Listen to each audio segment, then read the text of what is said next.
Greetings from the Alumni Relations Cell, BITS Pilani, Goa. Hello and welcome everyone. We thank you all for joining in on time. I am Devishta and I'll be co-hosting this talk with Sumedha. Despite their busy schedule, we are grateful to the speakers for gracing us with their presence. Some information to be passed on before starting. If you have any questions during the talk, please type them out in the live chat. The speakers will address the questions during the talk and answer at the end. On that note, let's get started. The UPSC Civil Services examination is one of the most competitive examinations held in India. The examination serves as a gateway to the prestigious civil services like IAS, IPS, IFS, and IRS, which uphold the bureaucracy of the largest democracy in the world. As a part of our Bits to Series talks, we present before you a session wherein we have invited our alumni to throw light on their experiences and their journey, as well as to provide valuable insights on the UPSC Civil Services examination, which is one of the most coveted examinations held nationwide. On our panel today, we have with us Mr. Divyanshu Nigam and Mr. Jayan Singh Rathore. Before we commence, the Alumni Relations Cell extends its heartiest congratulations to Divyanshu sir and Jayan sir for excelling in the UPSC Civil Services Examination 2020. Thank you very much. Thank you very much. So our first panelist is Mr. Divyanshu Nigam. He graduated with a bachelor's degree in chemical engineering from the Goa campus in 2017. He aced the civil service examination in 2020 with the All India rank of 44 with the optional subject of geology. We are glad to have you, sir. So now you can give your opening statements regarding the subjects and whatever was your preparation type and schedule. So yes, I graduated in 2017, and I have decided, for example, some of the questions that have been given to me. One of that I think everybody should be interested is when I have decided to pick up this aim. So that I would say that I've decided to pick up civil services right from the start of the college itself. That I want to do this. I have this inclination towards this, and towards the end also, did not sit for the placements also, and I was focused to do this. And then another question is that what preparation type of thing that be done at a college level? That is a very important question. I think Jayant will be better equipped to answer this because he has qualified the exam while being in college. So let's leave this topic for him. One thing that I need to focus that regarding the people who want to join the service, do want to prepare for the service, there is something called preparation before the preparation. So that is even before preparing for the civil services examination, you got to prepare for yourself. That what you are. Firstly and foremostly is that you need to find the why you want to become this. This can be anything. This can be for the nation, for your family, for your personal ego, anything can be there. But you need to find this why. This is the what do we say as a joke also that this type of question are asked in the interview, but they have to be prepared at the start itself. The why do you want to become? And this you have to be very honest with this, with yourself. Why? Because secondly is that the focus has to be on the maintaining the emotional balance and emotional intelligence, because this is a very gruesome process. I am not sure many people will be lucky as Jayan that qualifying the first in the first attempt and getting into the desired service also. Even people are writing this exam again this year even after getting a double digit rank like 95 and 96, because they want you to get into the IAS. So be prepared to invest some time in this exam, and there will be ups and downs, so you got to be prepared for that. And several things can be there. Firstly is that the motivation why you want to do this will be the greatest thing that will drive you along. Secondly, there can be there are people who do meditation and all to keep their emotional level at level. Another is that this preparation requires a lot of hard work as well as smart work. And since this talk is mostly related among the engineers, I can very well say that engineers do have a upper slightly edge in these type of, because we have been what do you say, prepared to handle pressure, especially in bits also. Everybody I'm sure will be studying for like 1 to 2 week only for the company exam. So this prepares you very well, because this entire preparation you will get pressurized. There will be lots of difficult topics that have to be done in limited time. So we have been prepared for this. And secondly is that the use of technology is too much in the preparation mode. For me, I'll personally say that I at the towards the end, after like 2 to 3 years of preparation, I stopped looking at the books. Most of the time my notes are online in the Evernote, or just Google them, whatever you want to do. That is very fast and very efficient to do things. So maximize your potential. That since we are coming from engineering background, and this is the upper edge compared to the other people I've seen, that they are not very equipped with this to do this. And thirdly, one thing I would like to say is that one of the most important characteristic that people before starting this preparation has to be the optimism, that seeing the brighter side of the picture, because all the stats, all the people you meet, everything that is there is against you. If you happen to calculate the percentage of success, it will be less than 0.001%. And so don't go with that those things. See the brighter side. You want one seat that is there. Even if some test paper goes wrong, and there will be plenty of them that will go wrong, especially after you study for them, still they will go wrong. So you have to see the brighter side. What is the learning? What is the thing? This is very important. I think Jayant can also elaborate on this part of this. And last thing, and last but most important, is that civil services examination, that the main part. I think you must all be aware of the examination pattern. There are three stages: preliminary examination, that is the objective; mains examination, that is the descriptive type of paper. There are 9 papers in that, and last one is the interview, that is your how you interact. So the most important part of the entire process is the mains process, and in that, mains is all about writing. So right from your preparation, start to write. Do not just learn. And because as an engineer, this is a wrong side of us, that we happen to put all the bullet points in our answer sheets, है ना.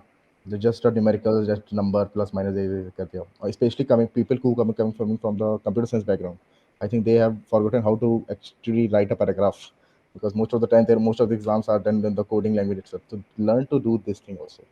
I think Jayan can take over from here. This is the basic fundamental, and there I want Jayan to focus on the aspect how to prepare while in college. That is very important. Thank you, sir, for sharing your insights with us.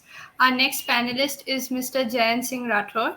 He graduated from the Pilani campus with a bachelor's degree in manufacturing engineering in 2020. He performed exceptionally well in his first attempt in the UPSC Civil Services examination and achieved an All India rank of 59 with the optional subject of anthropology. We are glad to have you, sir. And, sir, we would like to have a few words.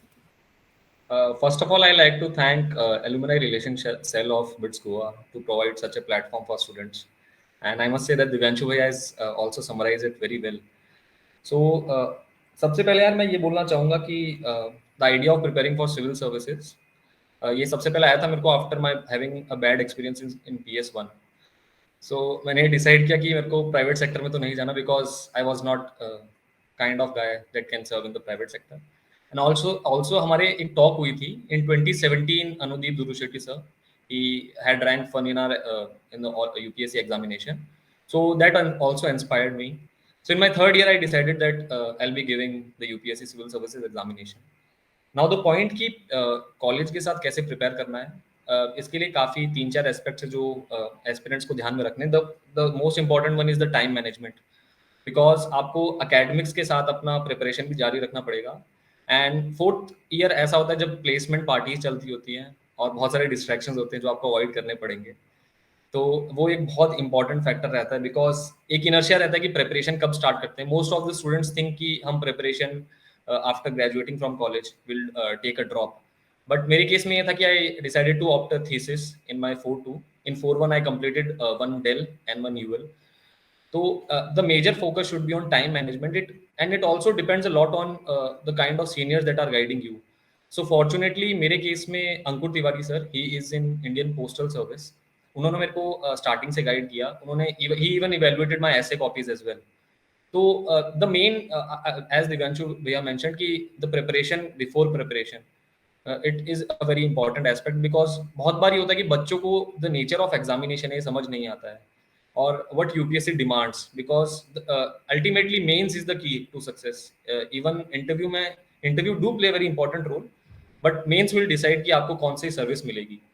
तो वो भी एक बहुत important aspect है. And the inertia जो हमारे अंदर होता है कॉलेज के अंदर स्टार्ट करने का, बिकॉज बहुत सारे एक्टिविटीज रहती है, कॉलेज फेस्ट रहते हैं, अकेडमिक्स रहते हैं, तो उसको आपको बैलेंस आउट करना पड़ेगा. Still I would say that till your third year आप पूरा अकेडमिक्स पे फोकस करिए अपने. एंड 3-2 से अगर आप सोच रहे हैं कि हमें प्रिपरेशन स्टार्ट करनी है, तो you can give a thought in 3-2. And 4-1 से आपको डेडिकेटेडली तैयारी करनी पड़ेगी. सो दो एस्पेक्ट्स होते हैं इसमें. फर्स्ट ऑफ ऑल आपका ग्रुप सर्कल कैसा है, जो फ्रेंड्स है आपके आसपास, वो कैसे लोग हैं. मेरे केस में मेरे काफ़ी अच्छे दोस्त थे, उन्होंने साथ में प्रिपेयर किया मेरे, एंड एक सेंस ऑफ जो ऑप्टिमिज्म एंड पॉजिटिव एटीट्यूड चाहिए प्रिपरेशन के लिए, बिकॉज बहुत टफ कंपटीशन है, सीट्स भी बहुत कम रहती है, and the chances of getting selection is also very less. तो आपको पूरे प्रिपरेशन के दौरान एक पॉजिटिव एटीट्यूड रखना पड़ेगा, so that is also very important.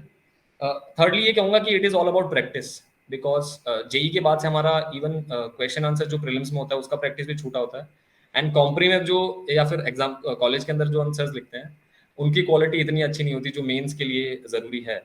तो वो प्रैक्टिस बहुत इंपॉर्टेंट है, नो मैटर व्हाट आपका, क्योंकि कंटेंट बहुत लिमिटेड है, आपको पढ़ना है, एंड एक पॉइंट ऐसा आएगा कि आप कितना भी पढ़िए उसको मतलब याद रखना बहुत मुश्किल होता है, तो आपको उसका मैक्सिमम आउटपुट लेके आना है। तो वो एक मेरी प्रिपरेशन का बहुत इंपॉर्टेंट एस्पेक्ट था, स्पेशली द स्मार्ट स्टडी वाला जो पोर्शन है कि हर कीवर्ड जो है सिलेबस का, उसके आपके पास 300 to 350 वर्ड्स का कंटेंट होना चाहिए, एंड उसको कैसे हम मैक्सिमाइज कर सकते हैं अपने पेपर के अंदर, because across GS papers plus essay plus optional हमें अपने ऐसे आंसर्स लिखने हैं, क्योंकि it is after all about presentation and selling your answer to the examiner. तो वो आपको हमेशा दिमाग में रखना है कि मैं अपना कैसे एक नंबर का भी एज ले सकता हूँ, बिकॉज इवन अभी इस बार का आप अगर मार्क्स देखोगे तो वेरी कट थ्रोट कॉम्पिटिशन है। इवन मेरे 995 मार्क्स है, उस पर ही 5 लोग हैं, और जो दिव्यांशु भैया वाला कैटेगरी है 40 to 50 रैंक वाला, उसमें भी बहुत एक एक नंबर पे रैंक चेंज हो रही है। तो if you lose out on 5-6 marks तो आप आईएएस नहीं ले पाएंगे, आपका सीधा आईपीएस में चला जाएगा, and that would cost you one extra year as well. तो उस चीज का आपको स्टार्टिंग से ध्यान रखना है कि जब भी आप प्रिपरेशन करें, इवन आप जब नोट्स भी बनाएं तो उसके अंदर आपको डायग्राम्स ताकि यूज करते रहने, बिकॉज वो इंटरनलाइज होने में बहुत टाइम लगता है कि इधर मैं फ्लो चार्ट डाल सकता हूँ, इधर मैं डेटा डाल सकता हूँ। तो वो जो एस्पेक्ट है वो आपको स्टार्टिंग से नोट्स के अंदर लेके आना पड़ेगा। Now while doing it during the college, first of all अगर आप अभी फर्स्ट ईयर में हैं या फिर सेकंड ईयर में हैं, आप ये ट्राई कीजिए कि जो क्रेडिट्स मिल रहे हैं अभी उसको मैक्सिमाइज कर सको, ताकि 4-1 में आपको मिनिमम डेल या यूएल लेने पड़े। ये आपको अच्छे से ध्यान में रखना पड़ेगा। और सीजी एज सच इतना इंपॉर्टेंट रोल प्ले नहीं करती, बट अगर अच्छी सीजी है तो कोई मतलब even it will make your dash even look more beautiful, तो उस पर आप फोकस कर सकते हैं। और if you are planning to prepare just after, तो प्लेसमेंट में मत बैठिए, and after thinking of plan भी मेरा ये मानना है कि सबने बिट्स से ग्रेजुएट हुए हैं, तो इवन आप 2-3 अटेम्प्ट देते हैं उसके बाद भी आपका इतने कनेक्शंस होते हैं, you will easily get a job in private sector as well. तो वो कोई इशू नहीं है अगर आपके अंदर मन है करने का, कि if you are not financially sustain, मतलब आप सस्टेन नहीं कर पा रहे हैं, then you can take a job, but अगर आप फाइनेंशियली सस्टेन कर पा रहे हैं तो you can opt out of the placement and start preparing for the examination. And ये कुछ चीजें जो आपको फोकस करनी पड़ेगी during the preparation. So patience भी बहुत इंपॉर्टेंट रोल प्ले करता है, बिकॉज अपना माइंड सेट ऐसा होता है कि एक एक महीने में कई बार मूड स्विंग्स आ सकते हैं अपने को, और वो पेशेंस पूरे 2 साल के प्रिपरेशन में, एंड दिव्यांशु भैया ने तो काफी पेशेंस रखा है, तो that is commendable I would से। तो वो बहुत इंपॉर्टेंट एक्सपेक्ट है पूरे प्रिपरेशन का। सो ये पूरा क्रक्स है मेरे हिसाब से। Thanks a lot, sir, for shedding light. So after this, we'll move into the question and answer segment. So in this segment, one of the most popular questions, which is has come up multiple times, is how did you choose the optional for your paper, and how did you decide was the right choice for you? And for Devanshu sir, was it the same throughout, or was it different in all attempts? Devanshu sir, you can go first, followed by Jain sir. Actually, I always wanted to stay with the sciences. Unlike many, it is not a very popular opinion, but I wanted to. And my engineering was in chemical engineering, and this is not an optional that is offered in the civil services list of optionals. So I anyway have to change. Then second point is that geology is an optional that I have taken. It's common to civil services and Indian Forest Service also. So that gives me an extra 90 to 100 seats also that I can appear in that examination also. Thirdly is that geology as a subject is a very, what do you say, very limited and boundaried syllabus. It has no impact of current affairs. It has no impact of anything that is happening outside. Or this, the theory also does not evolve, or there are no thinkers or anything like that. So it is what it is. The questions, and yeah, one of the most point. Fourth point is that questions repeat multiple times. Like for example, my geology paper one, about 70 to 80% question was repeated from past 7-8 years. You know, so this plays a very important role, and I can really copy paste my that answers from my notes. This, and also my cousin brother is also into the IRS, and he has taken geology as an option. So he also helped me in this. So these are my criteria to pick up these. But the optional picking up optional, the fundamental thing that needs to be there is that your interest should be there.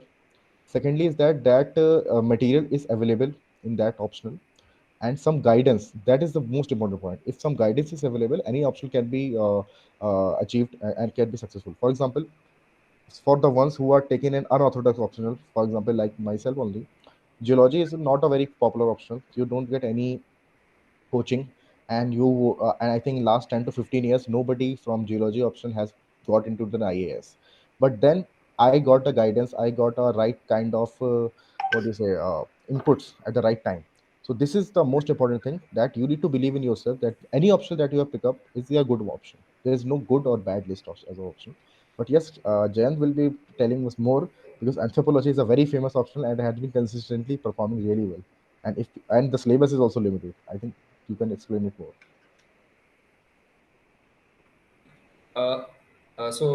My reason was first of all कि जो Anudeep दुरू Shetty sir थे उनका भी anthropology option था, तो वो एक direct influence था एंड उनका एक ब्लॉग था जिसपे अच्छे से पूरी गाइडेंस अवेलेबल थी। सेकंड वाज कि मेरे पास बहुत कम टाइम था, तो इंजीनियरिंग तो मैंने ऐसे ही ऑप्ट आउट कर दिया बिकॉज कोई इंटरेस्ट वैसे भी नहीं था और बहुत मुश्किल हो जाता है engineering.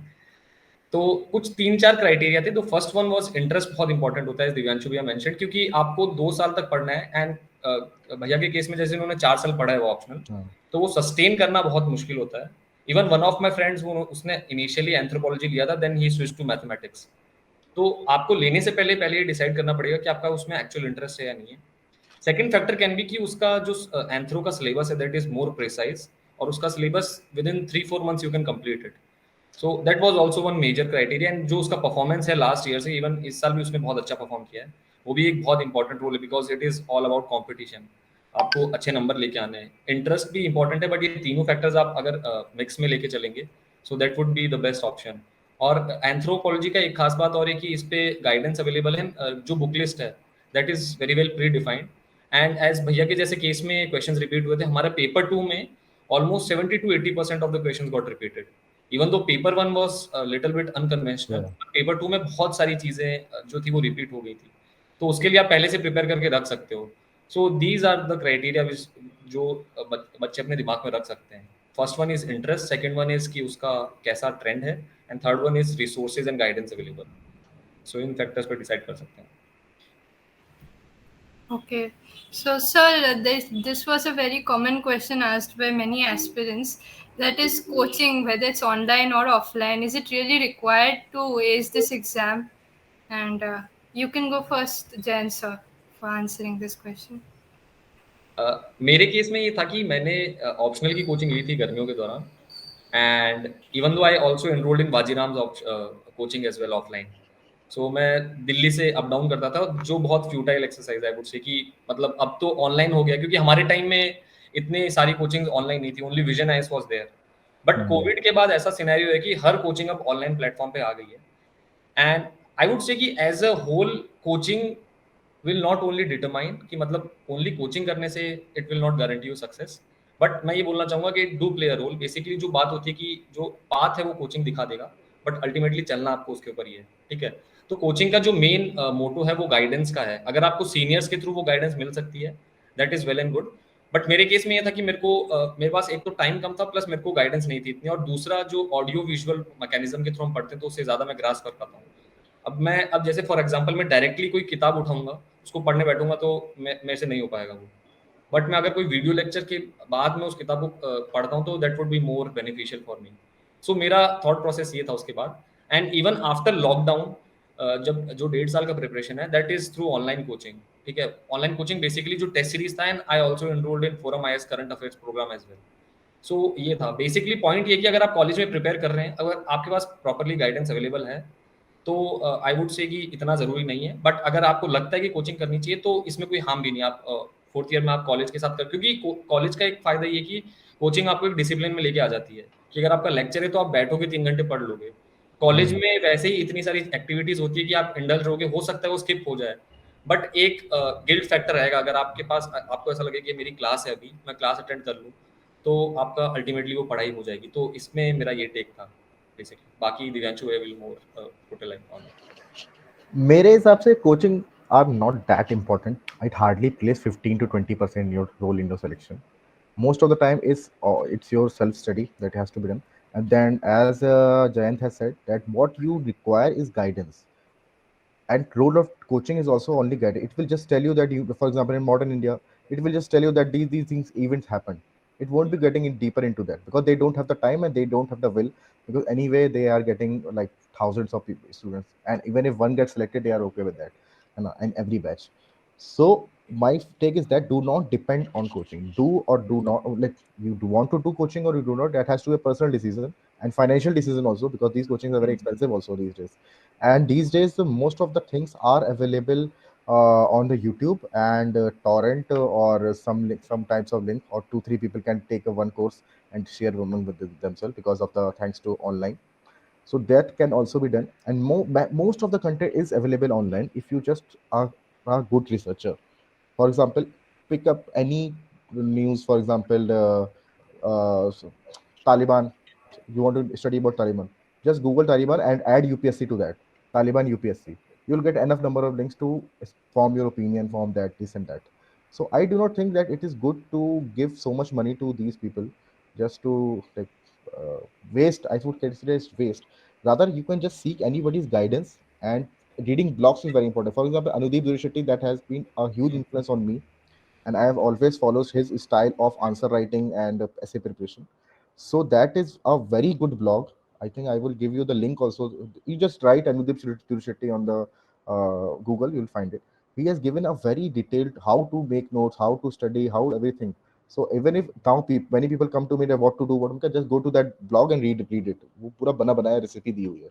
So that is very good. If you are sincere enough, you don't need a coaching. And पैसे बचाओ यार, क्यों करने बाद में बढ़ाना बढ़िया से.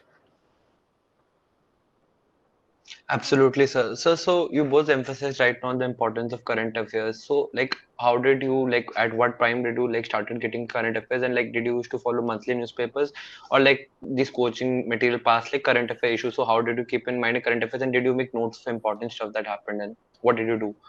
So, Devanshu, sir, if you can go first. देखो, the thing is that reading newspaper should be a habit of any learned person, any aware person. So it is not restricted to just UPSC. So I would say that while in college also read newspaper. You should be aware. You should be an aware citizen of the country. And these days, this, for example, if you have followed the national education policy, new education policy, they have also dismantled this division between the science, humanities, and so, and you are not just restricted to the scientific section. You do not want to know anything what is happening in the parliament. You should be aware of that. Secondly, is that reading newspaper is immensely important for news for the UPSC, and reading the actual newspaper and by yourself. Do not go for these videos or something, these type of thing. Read actual newspaper because it will help you enhance your articulation power. Because the people who write these articles on the Indian Express, on the Hindu, are very learned people, and they have a beautiful articulation skill, and that is required for your mains. Your English will improve if you're having some problem in English. I don't think in bits people will be having much, but even if they have, so your English will improve. Better use of words will improve. But how to put up a balanced point of view, that will improve. And secondly, that you have said that the coaching material. So that is also, I think, that is good. That is important. That for example, I used to follow Vision IS booklet. It is freely available. You do not have to pay anything. And I think already all the people are tech savvy here. You can just download and read on your laptop itself, and make notes, take a screenshot, make. I would say that I do not know how many people do this. That you have to make notes from your monthly magazines also and dump them later, because you cannot refer back to them. For example, you get something, some important stuff, put up in your Evernote. So my for if you are using Evernote, it is very easy. Just you have to take a screenshot and copy paste there. Simple. So this way you will be able to get back to it soon, and your preparation and note taking will be very organized and steady and efficient. Thanks a lot, sir. Jayan, sir, what's your opinion on this? मेरा भी same take है. Newspaper बहुत important है, and as भैया mention कि वो एक habit होनी चाहिए, बिकॉज Mhm. और न्यूज़पेपर से नोट्स नहीं बनाने, मतलब क्योंकि Hmm. तुम्हारे 3 4 घंटे वेस्ट हो जाएंगे उससे. फर्स्ट ऑफ ऑल न्यूज़पेपर बस इस चीज़ के लिए कि तुम्हारी एनालिटिकल जो एबिलिटी है वो बहुत अच्छे से इंप्रूव हो, because in the end of the day आपको मेंस और इंटरव्यू में जो है आपका एनालिटिकल एबिलिटी शो करना है. तो उसके लिए बहुत इंपॉर्टेंट है न्यूज़पेपर. सेकेंडली, जैसे भैया ने बोला कि विजन आईएएस मंथली उन्होंने रेफर किया था, मैं मेरे पास टाइम नहीं था तो मैंने सीधा पीटी 365 जो ईयरली कंपाइलेशन होता है, हाँ, वो भी इम्पोर्टेंट है. हाँ वो रेफर कर लो और उससे नोट्स बना लो, क्योंकि बाद में आप उसको वापस नहीं पढ़ सकते. और वो शॉर्ट फॉर्म में आप बना सकते हो, beat Evernote, I made it in OneNote, so ज़्यादा डिफरेंस नहीं है उसमें, तो उसमें आप नोट्स बना लीजिए। थर्ड पॉइंट ये कि जो न्यूज़ चैनल जैसे फॉर एग्जांपल सनसद टीवी हो गया, पहले आरएस टीवी था वो, उस पे कुछ बिग पिक्चर्स आती है, डिस्कशंस आते हैं डेली, तो खाना खाते समय या फिर कभी भी मतलब ऐसा लग रहा है कि मतलब लेजर टाइम में वो आप रेफर कर सकते हैं। तो वो आपको ऐसा स्टार्टिंग में लग सकता है कि क्या बेनिफिट है इसका, बट आपके हाइंडसाइट में जो आपका एनालिटिकल माइंड है वो अपने आप मतलब हो जाएगा, और during the paper only that you will realise कि इसका बहुत बेनिफिट है। सेकेंडली एक भारता फर्स्ट करके भी है, फ्रैंक राजन परेरा सर, वो पहले आरएस टीवी में थे, उन्होंने अपना एक नया यूट्यूब चैनल बना लिया फ्री ऑफ कॉस्ट। वो बहुत अच्छा एनालिसिस करते हैं डेली, जो भी इंपॉर्टेंट इंटरनेशनल और करंट इवेंट्स हैं उसको आप फॉलो कीजिए। नोट्स किसी से नहीं बनाने, नोट्स बस आपको फाइनली जो कंपाइलेशन है फ्रॉम एनी कोचिंग, विजन नहीं करते हैं जनरली फॉलो, तो उससे आप फाइनली नोट्स बना लीजिए। और एक एक्सरसाइज हमने लास्ट में और की थी कि जो भी न्यूज में हॉट टॉपिक्स थे उसको हम 3-4 दोस्तों ने बैठ के एक वीसी पे पूरा लिख लिया था, अराउंड 60-70 टॉपिक्स।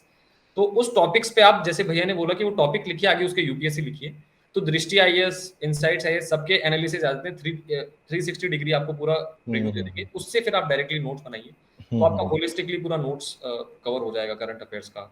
एंड मैंने मेंस के टाइम पे I also join forum IAS का जो करंट अफेयर्स का प्रोग्राम है, तो अगर आप वो ज्वाइन करें तो ठीक है, नहीं तो उसके नोट्स मार्केट में अवेलेबल है पहले से, तो वो नोट्स आप रेफर कर सकते हैं थोड़ा वैल्यू एडिशन के लिए। अगर टाइम नहीं है तो उसको आप स्किप कर सकते हैं, बट अगर टाइम है आपको एक्स्ट्रा करना है तो वो नोट्स रेफर कर लीजिए, वो काफ़ी हेल्पफुल होगा आपके मेंस के लिए। So that can be the approach.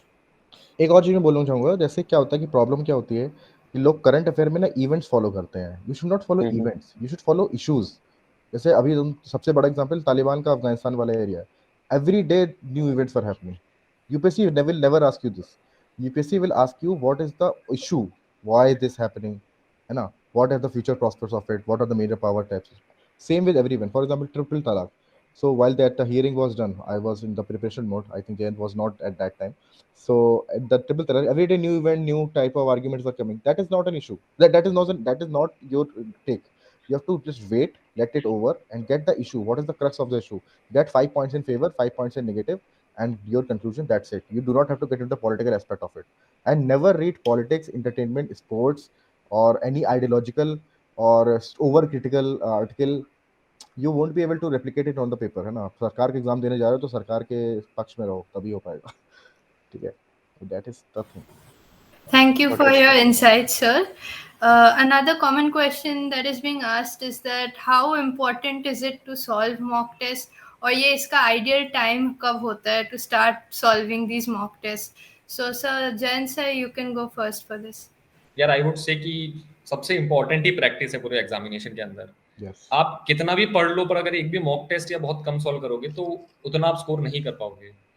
तो for prelims the ideal time should be कि आप एक एस्पेक्ट कवर कर लीजिए एटलीस्ट। जब आप फॉर एग्जांपल 1 साल का प्रिपरेशन है तो इनिशियल 1.5-2 महीने आप जो स्टैंडर्ड बुक्स है, जो बेसिक आपका नॉलेज है, फाउंडेशन, पहले उसको बना लीजिए। Then you can start with solving sectional test, ठीक है। एंड आई वुड से कि जब एग्जामिनेशन करीब आए तो आपको सेक्शनल टेस्ट देने हैं और धीरे धीरे आपको अपनी फ्रीक्वेंसी बढ़ाते रहनी है। तो फॉर एग्जांपल प्रीलिम्स में मैंने 100+ मॉक टेस्ट किए होंगे सॉल्व, और जस्ट आपको 2 महीने पहले प्रीलिम से एटलीस्ट रोज एक टेस्ट देना है। 9:30 to 11:30 दे दीजिए, नहीं तो दे दीजिए एक टेस्ट एटलीस्ट, ताकि माइंड सेट वैसा रहे कि मैं डेली एक पेपर सॉल्व कर रहा हूँ। तो एक्चुअली प्रीलिम्स मेरे को तीनों स्टेज में सबसे ट्रिकी सिचुएशन प्रीलिम्स की लगती है। 1-2 क्वेश्चन अगर आपके ऊपर नीचे होते हैं तो it will cost you a year, ठीक है। तो उसमें आपको ध्यान से रखना है। Same is also for the mains as well, because after all आपको लिखना है उधर पूरा paper. And the most important aspect is completing paper on time. आप थोड़ा बहुत भी ज्यादा सोचने लग जाएंगे या थोड़ा ज्यादा ओवर कमिट कर जाएंगे एक क्वेश्चन को परफेक्ट बनाने में, तो आपका पूरा एक क्वेश्चन छूट जाएगा। And 1 question will cost you around 2 to 3 marks, और ओवर पूरा मेंस आपके 15-20 मार्क्स का लॉस होगा, तो उससे आपका रैंक बहुत नीचे आ जाएगा। तो वो बहुत इंपॉर्टेंट एस्पेक्ट्स है। तो for mock test in mains मैंने और मेरे दोस्त ने, ऋषभ कुमार रेवाड़, ही इज रैंक 104, तो हम दोनों ने ये डिसाइड किया था कि प्रीलिम्स वाज इन अक्टूबर और हमारा मेंस था जनवरी में, तो हमने ये डिसाइड किया था कि इन दिसंबर हम 3 सिमुलेशंस देंगे, basically 3 simulation of actual mains. तो हमने एक्चुअल मेंस लिखने से पहले ही 3 अटेम्प्ट दे लिए थे घर पे। तो वो बहुत इंपॉर्टेंट था पेपर कंप्लीट करने में, बिकॉज सर्दियों का टाइम था तो हाथ जम भी जाते, तो इनिशियली स्पीड नहीं आती आपकी। तो वो चीज़ें भी बहुत माइंड में रखनी पड़ती है, specially people of north India. तो वो सब फैक्टर्स बहुत इंपॉर्टेंट है, specially in prelims and mains. Interview का थोड़ा डिफरेंट अप्रोच रहता है, उसमें ज़्यादा मॉक्स का इतना फायदा नहीं है, बट प्रीलिम्स और मेंस में आप जितने मॉक्स लिखे उतने कम है बेसिकली। बात ये है, मतलब क्रक्स यही है कि जितना लिखो उतना कम है। बाकी भैया will tell more about it. मेरा मेंस का तो ऑलमोस्ट सेम जिसने बोला है, write as much as you can, as I said it is a exam of writing, not your studying और not your cramming. What you can write is what you will be judged upon, and it's what you will be given number of. So I myself wrote 50 tests in all simulation. Also 2 simulations were also there. So 50 tests, that means essay, gs, ये क्या नाम है, optional मिला के. And 50 tests is way too much. That is like 80 days में, 80 to 85 days you're writing 50 tests. If you're doing that, that will be immense. So the thing is that you should love answer writing. It should come naturally to you. There should not be no hesitation to write. You just, because in the actual exam also things were coming into my mind on my own. Even I was surprised that how am I getting this point. For example, one question came of Curzon in GS1. Some things of policies about Lord Curzon. Lord Curzon was a viceroy, if you do not know. होगा, है ना. So I read that 2 years ago about him. I was not like, but somehow came into my mind, and I was very shocked that, oh my god, this is also there. Yeah, this was taught in this class and this that. This must be there, and you should be writing. Practice will be there because your confidence level will be immense. That be it any question, I can write something on it, and your aim has to be there to complete the paper entirely. For example, in GS, 60 question in GS 1 to 3 and 14 question in, I think now 12 questions are coming. So total 72 questions have to be written, and optional also as much as you can. That varies from optional to optional. Sometimes they can afford to leave. And for prelims, my take is a bit different. I would say that what I practiced, for example, I have a greater experience than Jayant in writing prelims. So I've taken various approaches also in that. So prelims preparation is a very scientific preparation, and you can actually hit the core areas from where the prioritize the area from where things are coming. Know yourself, what are your strengths and what are your weaknesses. For example, I was very bad at art and culture and ancient India. So go to the examination with the approach that anything in this section is a bonus number, because I was getting with the zero expectation that I maybe in this section I will be getting zero. So I have to prioritize in order to compensate polity and economy and science. I had to get at 100% accuracy. And fortunately, in 2020, the paper was very having too many questions of science, and I think that was good. And for the mocks, I would say if you give 30 full text mocks, that will be very good. And in here, bring out the engineering view, what I did this time. And this time I qualified for the forest service also. So my marks were way above the cutoff, so that I can save now. That The thing is, you have to analyze, you have to make a excel sheet, make up an excel sheet, question attempted, question correct, question wrong, accuracy percent, and takeaway. So when you are doing this for 30 tests, you will be getting a good set of data, that what is an optimal amount of number of questions that you do. For example, I got into the range of 85 to 90. So final day I did 87 question in the paper. Secondly is that what is an accuracy percent? How are the chances that your guesses will be right? This varies from every person to person. Some people guess it was very, very, very good, but with experience also your guesswork will improve. So you have to, like, there's this question of how many questions to attempt has to be very different for every person, and this can be achieved using data. How many questions you are attempting and what is the performance. For example, in one paper I did all 100 questions.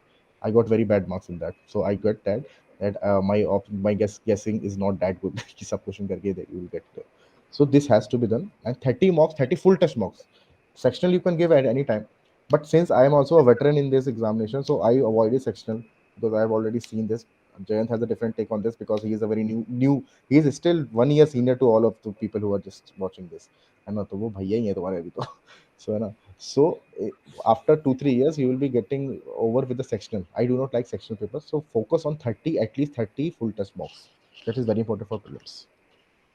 या I like to add one more thing कि analysis बहुत important है prelims के लिए, because actual paper में भी 40 to 50 question ऐसे होंगे जिसमें you will be full short. बाकी आपको जो अदर टेक्निक्स होती है, जैसे भैया ने बोला इंजीनियर जगाओ अपने अंदर का, ऑप्शन एलिमिनेशन बहुत इंपॉर्टेंट हो जाता है. आपको हर आंसर एक्यूरेटली पता होने की जरूरत नहीं है, बट आप कैसे एलिमिनेट कर सकते हो. जैसे एक्सट्रीम स्टेटमेंट जनरली हम बोलते हैं कि वो हम अवॉइड कर सकते हैं.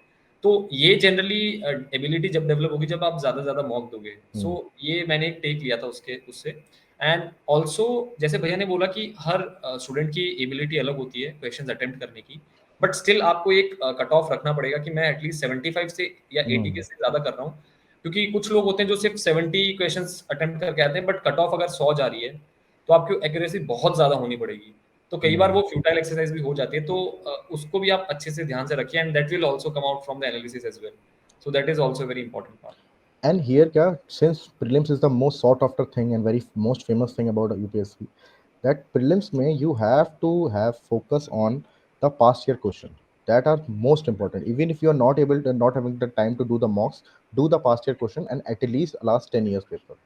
Actual paper in that order that they give, an actual paper, you just go to the site and download it and print it and do it.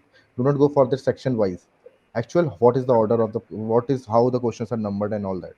So this will give you an immense, because I believe after 3 years of experience that UPSC wants you to get the question right. They want you to be analytical and do the question right. They do not want कि इसको हटाना ही है ना? So go with this approach that it the answer is in just front of you. Just have to hunt it down. This is what we see in the actual paper, may not be in the mocks, because mocks are deliberately tough so that we get, oh my god, this mock is very hard, we should do definitely do this, है ना? So this must be done. Okay, so like this question might seem childish a bit, but so like many people who are just starting preparation right now are like asking you to compare the level of UPSC preparation to say JEE Advanced. So like how difficult is it compared to JEE Advanced, and like how tough was it for you? JEE Advanced is a test of intelligence. UPSC is a test of perseverance. Simple. How much Okay. time can you like get down and get up? You know, one another fact is that if you have to be, for example, यहाँ पे most of the people have not got a good rank in JEE. That's why we are in bits. ठीक है. So I'm telling you, even if you have given the second attempt also, you won't be getting IIT Kanpur or IIT Delhi. ठीक है. Mhm. But in UPSC, this is not the thing. You might not be getting selected in one attempt. You might be topping. For example, Anudeep Durisheti sir. He got 700, I think, very low rank in the time when he got into IRS. Then he failed in the next attempt, and in the next attempt, he topped the exam. So it is how much grit you are putting in, how much smart work, not just hard work, smart work you are putting in. And in this examination, this preparation, you evolve as a person, because there are so many aspects of it, है ना? आप समझ भी नहीं, JEE advance का syllabus is this much, but वो क्या होता है, that is very top notch, कि आपको you have to be intelligent. वो आप कोई बंदे नहीं कर सकते ना, तो वो नहीं कर सकते, जेई वाले वो नहीं कर सकते कभी भी। बट इन यूपीएससी आप कहीं से भी आए हो, आप लोकल कॉलेज से भी आए हो ना, तो वो भी तुम टॉप कर सकते हो। For example Junaid Ahmed sir हैं, आई थिंक 2017 या 18 batch. Yeah, the youngest IPS officer. हाँ हाँ, नो नो नो, वो अलग है, जुनैद जुनैद अहमद। अहमद 18 हाँ, AIR3। AR3, he is from Amity, I think he is not from any good college, है ना? अब बिट्स विट्स वालों को क्या इमेज होती है एमिटी के लिए, मतलब जो पता ही है तुमको क्या इमेज होती है। But here the competition is immense. In JEE, the competition is only with the PCM. Here, anybody can come. BA to PhD. If people are coming PhD. People are coming with having a PhD in or MA level political science and taking political science as an option, and you have to compete with them. So this is far more challenging, and the success ratio is also very less in this. Jain sir. Similarly यार मैं यही बोलूंगा कि JEE advance में still अभी तो seats बहुत हो गई है 10,000 प्लस। Right. इसमें यूपीएससी में ओनली आफ्टर प्रीलिम्स 10,000 लोग मेंस देते हैं, और उसके बाद भी ओनली 800 या 750 गॉट सिलेक्टेड। तो वो बहुत एक अलग फैक्टर है। प्लस जैसे भैया ने बोला कि जेई एडवांस में सिर्फ they check your intelligence of PCM, जो फिजिक्स केमिस्ट्री मैथ्स है, बट यूपीएससी में बहुत स्कोप है। जीएस के भी 4 पेपर है, एसए का पेपर है, और ऑप्शनल भी है। तो इवन आप बहुत सारे सब्जेक्ट्स में अच्छे नहीं हो, बट इवेंचुअली आपका जो टोटल स्कोर है, इवन हाँ। इंटरव्यू में भी बहुत बड़ा स्कोर है। तो एक होलिस्टिक 360 डिग्री जो बोलते हैं हम चीज को, वो पूरा आपकी पर्सनैलिटी को पूरा अच्छे से जांच लेते हैं। तो वो बहुत इंपॉर्टेंट है। और परसिवियरेंस तो मतलब इवेंचुअली बहुत ही ज्यादा इंपॉर्टेंट है पेपर के अंदर, क्योंकि जेई एडवांस में बेसिकली हम क्या करते हैं कि कोई कंसेप्ट पढ़ लिया, उस पर क्वेश्चन सॉल्व कर लिए, तो यू विल बी कॉन्फिडेंट कि हाँ मैं करके आ सकता हूँ। बट जेई जो प्रीलिम्स होता है, it can go either ways. आपने बहुत अच्छा प्रिपरेशन भी किया है, बट आपके पेपर वाले दिन आपका प्रेजेंस ऑफ माइंड वैसा नहीं है, तो you can lose out on that. और अगर आपका एक क्वेश्चन भी गलत हुआ, तो आप फिर से पूरा साइकिल रिपीट कर रहे हैं। तो वो बहुत इंपॉर्टेंट है एंड डिफरेंस है। और इसीलिए यूपीएससी इतना फेमस इसलिए क्योंकि ये हर या स्टूडेंट को इतना अपॉर्चुनिटी देता है कि वो उसमें एक्सेल कर सकता है। तो that is the I would say कि जो भी बोलते हैं कि और मतलब एक और बात मैं बोलता हूँ, मतलब जो बहुत लोगों के मन में होगा, वो बोल नहीं रहे होंगे कि हम बिट्स के लोग हैं, आईआईटी वाले होते हैं, आईआईटी बॉम्बे के लोग होते हैं। कुछ नहीं मैटर करता है, ठीक है? मेरे कई दोस्त इंटरव्यू राउंड में मुझे मिले थे, IIT Bombay CS, IIT Bombay electrical, IIT Kanpur CS, cut गया। सबका। तो डोंट लेट दिस हैपन कि तुमने अगर तब एक बार फेल हो गए हो जेई में और बिट्स में आए हो या कहीं पर भी आए हो, don't let it bog down your confidence. This is the entirely different game. यहाँ पे बगल में तुम्हारा बीए हिस्ट्री वाला बंदा टॉप मार जाएगा, तो समझ नहीं आएगा ना। आईआईटी बॉम्बे का सीएस बेटर रहेगा। कटा है लोगों में ना। मेरे पर्सनल एक दोस्त है आईआईटी बॉम्बे सीएस का, क्वालकॉम में प्लेस था, कितनी बढ़िया सैलरी होगी उसकी, अब शायद 20 प्लस ही थी उसकी सैलरी। वो बंदा का सेलेक्ट ही नहीं हुआ, समझो वो, है ना। दूसरा तीसरा अटेम्प्ट था उसका, मैथमेटिक्स ऑप्शनल, सच्चा हाई स्कोरिंग ऑप्शनल, उसका फिर भी नहीं सेलेक्टेड हुआ। सो मैं ये बोल रहा हूँ कि इट इज़ नॉट कि आप किस कॉलेज से आ रहे हो, किससे हो। और बिट्स वाले फोड़ रहे हैं आजकल भाई, देखो। ठीक है, देखो फर्स्ट अटेम्प्ट में फोड़ा भाई जयंत भाई ने, इससे अरे इंस्पिरेशन अरे लेना चाहिए, मुझे भी लेना चाहिए, है ना। बैठे रह गए आईआईटी बॉम्बे के सीएस वाले। हमारे बिट्स को लौटे ने फोड़ा है। ठीक है, तो डोंट लेट दिस। आपके दिमाग में बहुतों में आ रहा होगा, बोल नहीं रहे हो ये बात, मेरे भी आता था यार, एक बार वहाँ तो मैं फॉलो हो चुका हूँ यार, अब क्या हो पाएगा क्या यहाँ पे। तो nothing happens. Absolutely, sir. Yeah, thank you, sir, for the answers. There's this one question that is being asked is that what are the best and must-do resources for preparation that you would recommend? Jen, sir, you can go first. Resources as in पूरा starting से मतलब कि नहीं, like as in general studies का अगर हो तो. Anudeep sir का ब्लॉग बता दो, वही देख लो, बहुत हाँ है। वही है, मेजरली वही है अनुदीप दुरु शेट्टी सर का, जो उन्होंने मतलब बेसिकली यूट्यूब पे गूगल पे आप टाइप करेंगे www.anudipdurushetty.in, तो उनका पूरा ब्लॉग खुल जाएगा। उन पे उन्होंने पूरे रिसोर्सेज, इवन अपने नोट्स भी उन्होंने शेयर किए हैं। So I think that is more than enough, वो आप फॉलो कर सकते हैं। बाकी मेरा ये मानना है कि रिसोर्सेज सबके 80 to 90% सेम ही रहते हैं। जो बेसिक बुक है जैसे स्पेक्ट्रम होगी, लक्ष्मीकांत हो गई, शंकर आईएएस होगी। बस आपको ये देखना है कि जैसे भैया ने बोला कि प्रीवियस ईयर पेपर्स को एनालाइज करना बहुत इंपॉर्टेंट है। क्वेश्चंस रिपीट होते हैं। क्रिस्पर कैसनाइन एक बार 17 में मैच द फॉलोइंग में पूछा, 18 में वो का वो क्वेश्चन सिंगल लाइन में आ गया। फॉर एग्जांपल श्रमण वाला क्वेश्चन हमारे लास्ट ईयर प्रीलिम्स में आया है मैच द फॉलोइंग में, और वो कुछ 2-3 साल पहले उन्होंने पूछा है।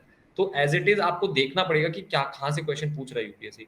एंड कुछ ऐसे एरियाज होते हैं जैसे history, modern Indian history, polity, जो बहुत हाई स्कोरिंग रहता है।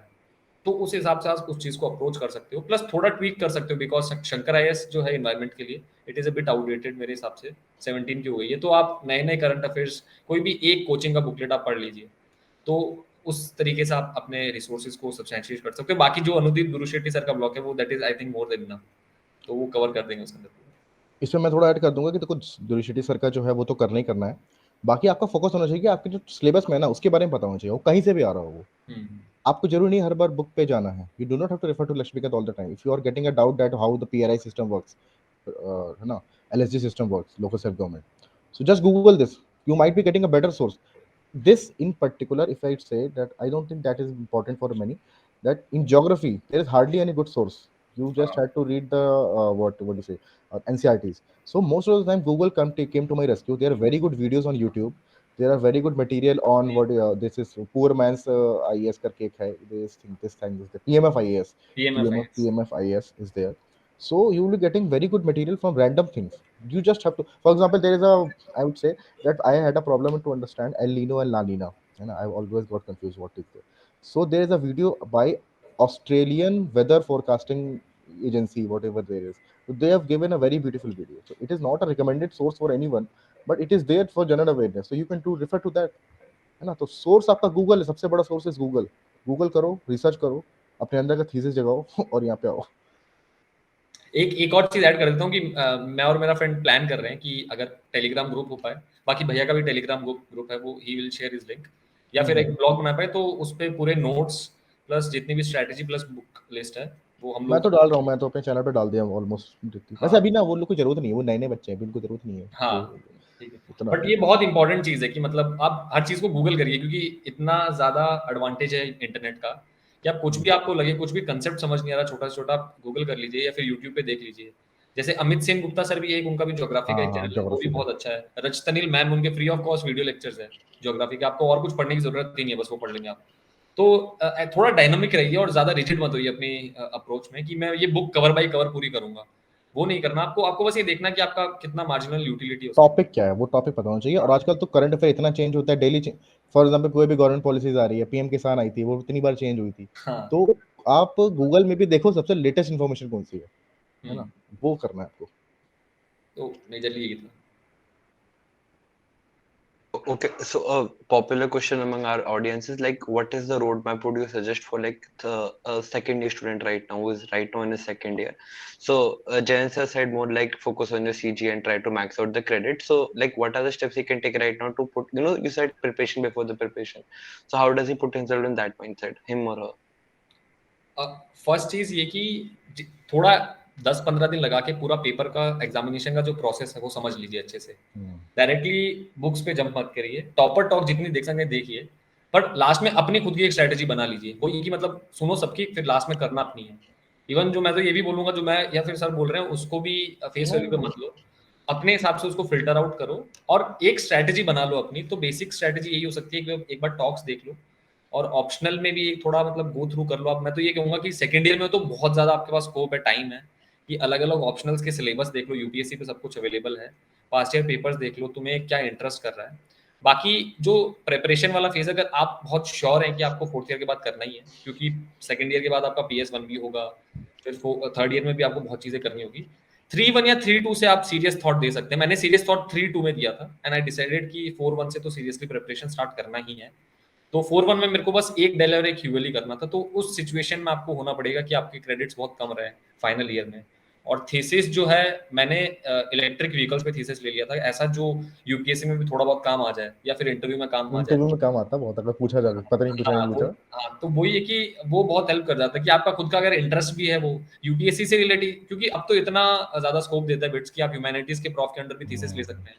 तो ऐसा ही कुछ ऑप्शनल का कोर्स ले लीजिए जिससे आपका ऑप्शनल का प्रिपरेशन भी हो गया और आपका थीसिस में ज्यादा आपको टाइम वेस्ट भी नहीं करना पड़ा अपना। तो ये एक अप्रोच रख सकते हैं आप, ये बहुत हेल्पफुल होगी। बाकी वही डिबेट जो है ऑनलाइन वर्सेस ऑफलाइन कोचिंग, जैसे भैया ने बोला कि अगर आप बहुत अच्छे रिसर्चर हैं और सिंसियरिटी और आपके पास थोड़ी बहुत गाइडेंस है तो आप खुद से कर सकते हैं।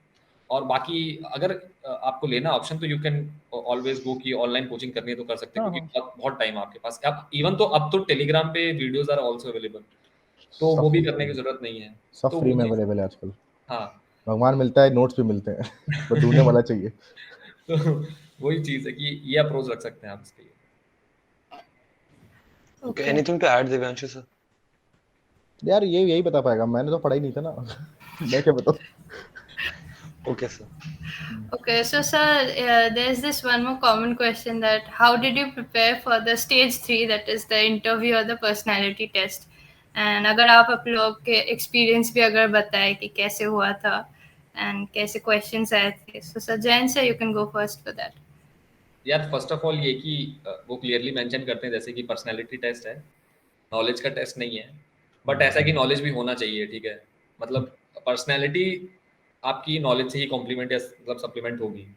तो फर्स्ट ऑफ ऑल खुद को जानिए सबसे पहले, क्योंकि मेंस और प्रीलिम्स में हम इतना पढ़ रहे होते हैं बाहर का कि इंटरव्यूज मोर अबाउट किया, क्योंकि आप एक डिटेल्ड एप्लीकेशन फॉर्म भरा जाता है, मैं बता देता हूँ मेंस के जस्ट पहले कि उस या फिर मेंस के बाद भरते हैं, सॉरी, जिसमें आपको अपनी हॉबीज, आपकी जो position of leadership during college और आपका पूरा जो बैकग्राउंड है, कहाँ से आप आते हैं, उसको आप अच्छे से प्रिपेयर करिए, क्योंकि that is your strong point. Current affairs तो अंडर द सन वो कुछ भी पूछ सकते हैं।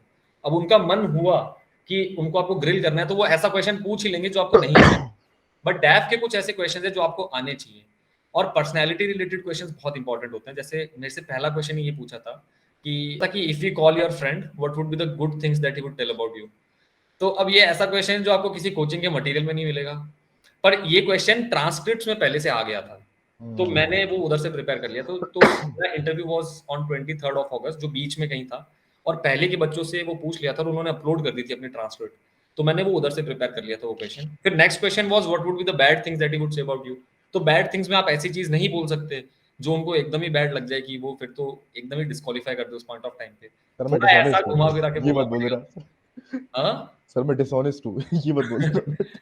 तो वही चीज है कि ये बहुत ज्यादा डायनेमिक रहता है, बहुत सब्जेक्टिव होता है इंटरव्यू में। इवन अभी आप स्कोर भी देखेंगे तो इतना ज्यादा वेरिएशन है स्कोर का कि आपको ऐसा लगेगा। हमारे पास इवन तो 6 महीने था, बट मतलब ऐसा है कि इंटरव्यू का प्रिपरेशन कभी वैसे खत्म नहीं होता। तो बेसिक अप्रोच ये रखिए कि जो डैफ है that is also very important, और presence of mind and confidence, वो दैट इज द की। तो अब जैसे नॉलेज वाला फैक्टर ये कि उन्होंने कोई क्वेश्चन पूछा for example from your dash और वही आप आंसर नहीं कर पा रहे हो, तो आप बहुत कॉन्फिडेंट हो जाओगे उधर, क्योंकि माहौल ही ऐसा होता है कि आपके दिमाग में बहुत सारे प्री कंसीव्ड नोशंस भी होते हैं। और मेरा जो लास्ट क्वेश्चन था दैट वाज कि what are your plans after interview में मैंने बोला था कि I will go and visit India Gate. तो उन्होंने मेरे से यही बोल दिया कि अभी चलो पॉइंट करके बताओ इंडिया गेट किस तरफ है। तो अब मेरी किस्मत अच्छी इसलिए थी क्योंकि मैंने एक दिन पहले होटल बुक किया था, तो मेरे को डायरेक्शन सेंस था इंडिया गेट किस तरफ है, तो मैंने बता दिया था कि सर इस तरफ है, क्योंकि वो जस्ट पीछे ही था यूपीएससी के।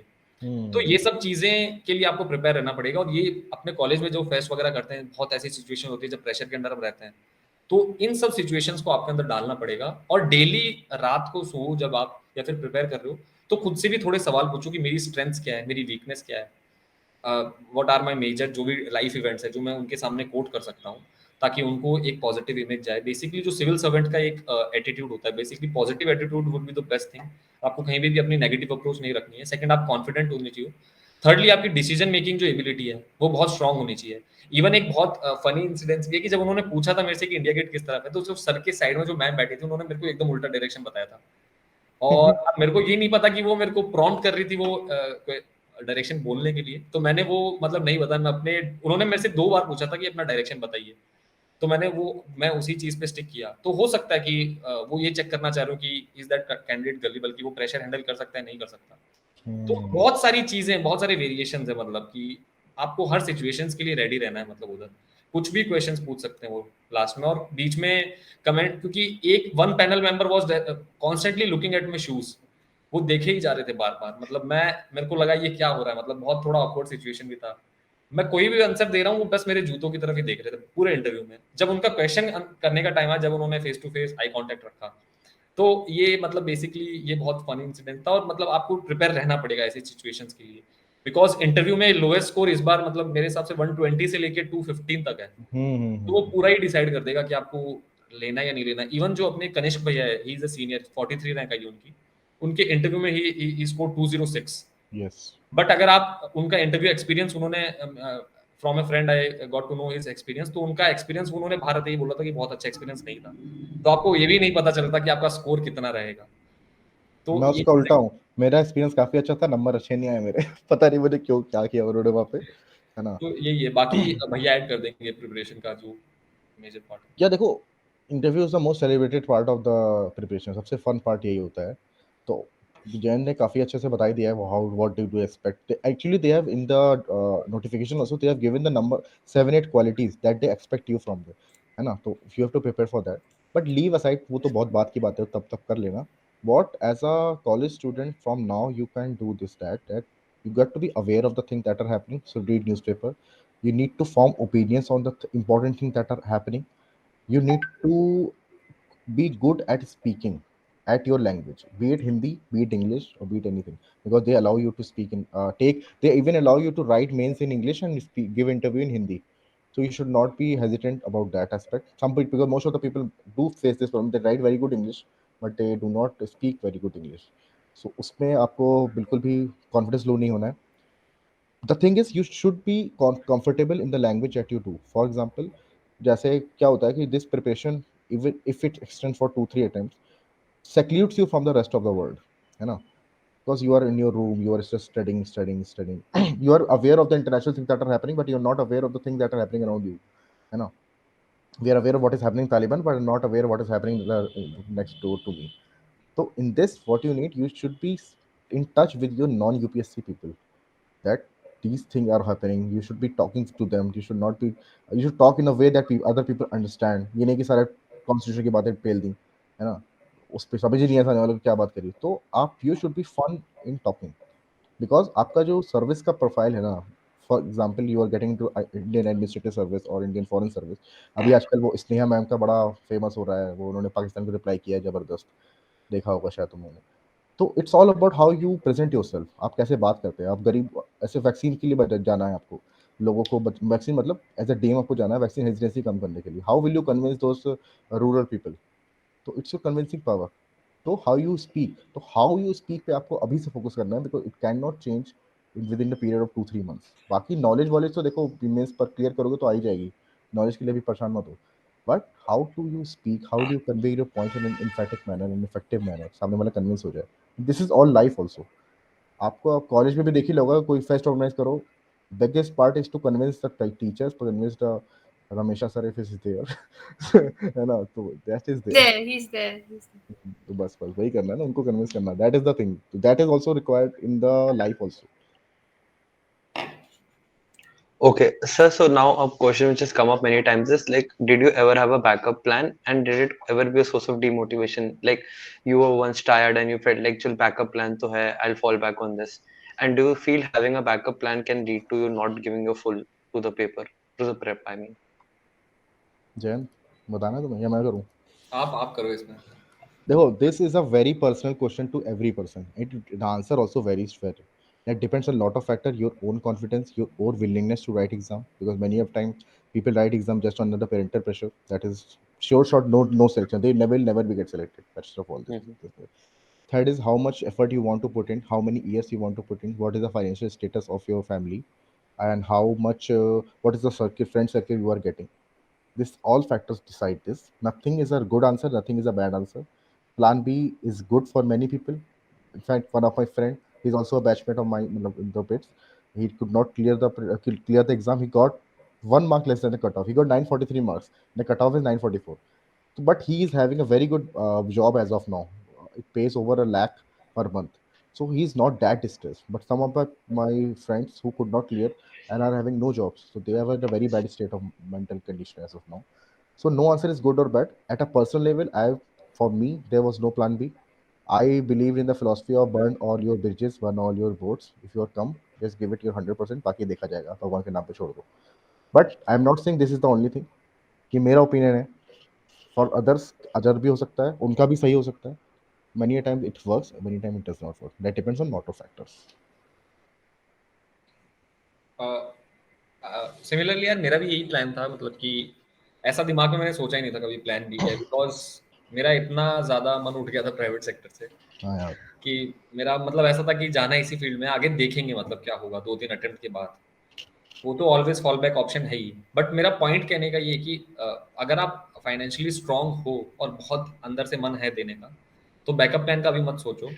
एटलीस्ट पेपर दो, क्योंकि होता ये कि जॉब अपने ले लेते हैं, उसके बाद एक सेंस ऑफ कंफर्ट आ जाता है. ब्रो तो फ्रेम में आप आ रहा है. बैंगलोर में है, दिल्ली भैया में है, फ्रेम में आ बहुत रहा अच्छी लाइफ जी रहे हैं हम्म. और आपकी सैलरी आ रही है, वीकेंड पे पार्टीज हो रही हैं, तो वो बहुत ज़्यादा मुश्किल हो जाता है. कॉलेज के जस्ट बाद फायदा ये रहता है कि आप मतलब कर लेते हो उस चीज़ को. तो अगर पर फिर भी अगर आप नहीं हो फाइनेंशियली स्ट्रांग और आपके फिर भी मन में है, तो आप जॉब के साथ भी प्रिपेयर कर सकते हो. सो जो लोग करना चाहते हैं ये, उनके लिए भावेश मिश्रा सर है, उन्होंने 2016 में भी जॉब फर्स्ट अटेम्प्ट में सेलेक्ट हुए वो. हाँ. तो उनका भी शायद ब्लॉग या फिर यूट्यूब चैनल है, कुछ तो है, जिनमें उन्होंने पूरा अपना स्ट्रैटेजी डिस्कस किया है. तो ये चीज़ क्या आप रख सकते हो. प्लस मेरे पेरेंट, मतलब फैमिली का भी बहुत बड़ा इंपॉर्टेंट रोल होता है. हाँ. तो मेरे पेरेंट्स का सपोर्ट था, मतलब उन्होंने कभी ऐसा बोला ही नहीं जॉब करने का. इवन तो मतलब मेरे फादर ही, मतलब वो खुद ही इतना पसंद नहीं करते प्राइवेट सेक्टर को, तो उन्होंने खुद नहीं बोला कि अगर देना है तो दे दो, मतलब अगर. पर फिर यही है कि अगर मन में है तो मत रखो, मैं ये कहना चाहूँगा.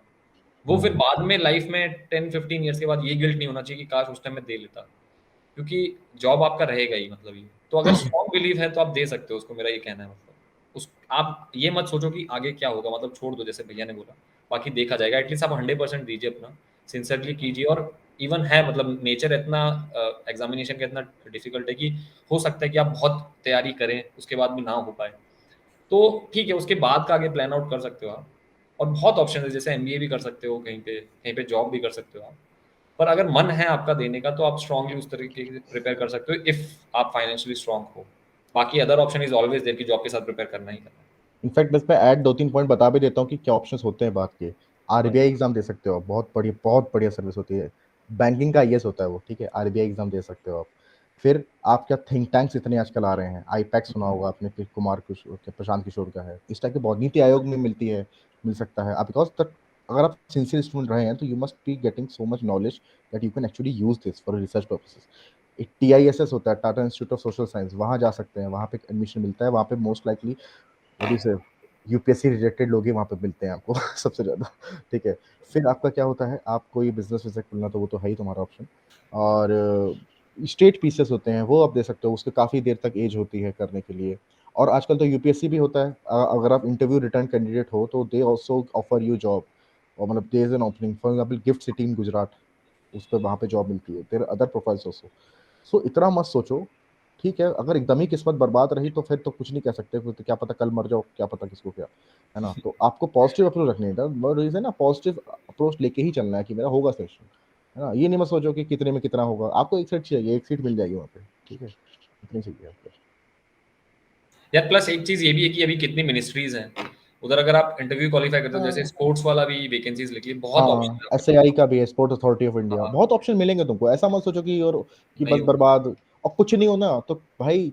अभी जैसे नेक्स्ट IAS अभी बुला रहा है, हम मतलब जो हम लोग जिनका सेशन नहीं हुआ है, तो सारी कोचिंग वाले तो तुमको तुरंत लेने के लिए बैठे, अगर तुम इंटरव्यू हाँ, अपीयर्ड हो तो तुम भूखे नहीं मरोगे, इतना समझ लो। मिलेगा कुछ ना कुछ, हो जाएगा।